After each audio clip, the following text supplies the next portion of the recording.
I am marrying the prince and there's nothing anyone can do about it. The reward is enough for you to start a new life or marry one of my other sisters. Please, my darling Orenzi, this is a huge opportunity for me. After hosting a wrestling tournament where she was humiliated, Princess Adanne felt deeply embarrassed as the participants shook their heads and walked away, wanting to avoid her. The village watching the tournament also left, whispering about her body odor and holding their noses in disgust as they exited the tournament grounds. Oren approached her with purpose, his face conveying both concern and sadness for her distress. Adanne apologized for all her wrongdoings. Oren pulled her into a comforting embrace, nuzzling into his shoulder. Oren said, I have forgiven you, and I want to be with you. I don't care what people will say. I love you. From the rising of the sun to its setting, I don't care about your father's wealth or heritage. All I want is you. Come away with me, Oreni, whispered. Adanne looked up to see the same joyful drama from the bush, love and hope shining in his eyes with delightful laughter. Adanne once again smelled only warmth and comfort instead of the disgust from the villagers. No splendid royal ball or fawning attention from kings could replace this feeling of home and belonging with Oreni. She took his hand. Oreni walked Adanne home. They both agreed to meet the next day. Orenzi left a hymn village that night. Princess Adanne rested uneasy in her chambers, her mind plagued by distressing thoughts. She kept replaying the utter humiliation she had endured earlier that day at the wrestling tournament, when her severe body odor had suddenly returned. The crowd had turned on Adanne viciously. She vividly remembered their cruel taunts, pointing fingers, disgusted scowls, and the way they all shrank away, covering their noses in revulsion. Hot tears spilled down at Anne's cheeks as she recalled a rotten tomato striking her shoulder, howled by some hateful village boy, followed by peals of laughter. Adanne felt completely crushed. She had worked so hard to make herself beautiful, and had all been thrown back in her face when her curse of foul smelling affliction returned without warning. And yet Adanne's weeping softened as she reflected on how her dear Arinde had rushed to embrace her after she fled the chaotic scene when no one else would come near. The putrid odor she emitted, he alone had wrapped her shaking body tight in his arms, whispering comforting words in her ear. Arinza still loved her in spite of everything. Adanne knew she must get to the root of why this curse kept coming back. She resolved to go right away to speak with her father, King Chok Washo. As monarch, he possessed knowledge of how this plaguing curse befell her so long ago. There must be more she could try to break its cruel hold over her. Adanne rose swiftly from her ornate bed and tucked her night robe tight around her frame.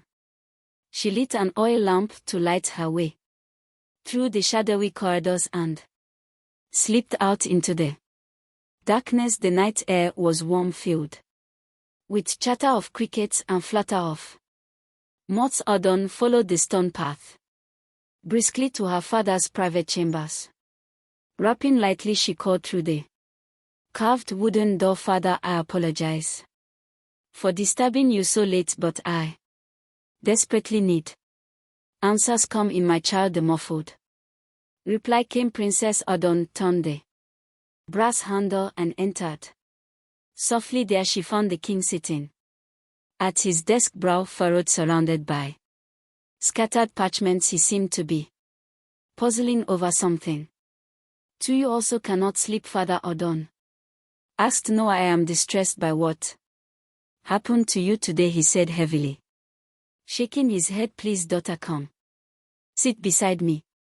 Here the king shifted his chair toward Adanne, taking both her delicate hands in his weathered ones once she had settled. Next to him his eyes searched her face. Sadly Odor took a breath further. I hoped. Speaking with you I might finally understand why have I been cursed with this hideous odor since childhood surely. You know the full tale, I beg you please. Help me comprehend why I'm tormented. So squeezing his daughter's hands the king spoke. Slowly, dearest Odor, there is a painful story from your childhood that I must share, though it breaks my heart to tell. It is time you learn the whole truth of events long ago and how they shaped the sorrows of today. You see, when you were just a young carefree girl of 7, your mother the queen decided to take you into the village one bright summer morning. She felt it important for you to see more of the kingdom you would one day rule. As the two of you were strolling along, you came across an impoverished beggar woman pleading desperately for money and food. The poor woman had her own tiny daughter by her side, a girl who seemed around the same age as you, my child. Their clothes were just dirty and torn, hanging loosely on their thin, hungry bodies. The little beggar girl's ribs showed through her torn clothes. They looked tired and desperate, my dear, but you were just an innocent girl who didn't understand what it was like to be poor. When the beggar woman saw you and your mother dressed in fine clothes and jewelry, hope appeared in her tired eyes.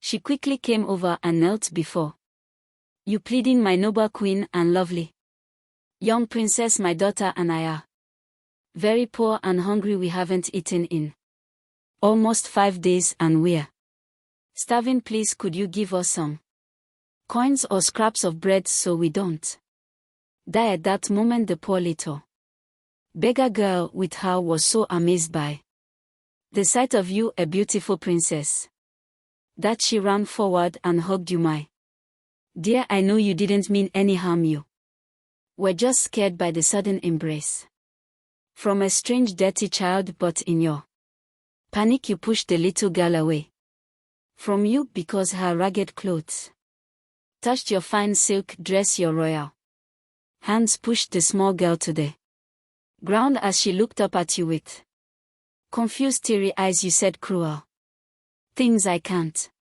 forget, disgusting wretch, you shouted. How dare your dirty hands touch me? You stink. Your smell is awful. In your disgust you even hit the little beggar girl hard on her face. Then you spat at the poor woman, still kneeling before your mother asking for help. Disgusting beggars, you yelled, stay away, leave us alone. Trying to escape a situation you couldn't understand. You grabbed your mother's arm and pulled her away back to the palace gates without looking back. I can't forget the shame and regret I feel for not being there that day to guide you both on how royalty should have compassion for the suffering of our people. In our hearts they are on her knees in the dirt. The broken beggar woman cried out in pain, a sound that still echoes in my troubled dreams. Tears filled her eyes as the distressed little girl held onto her mother tightly, even as you walked away.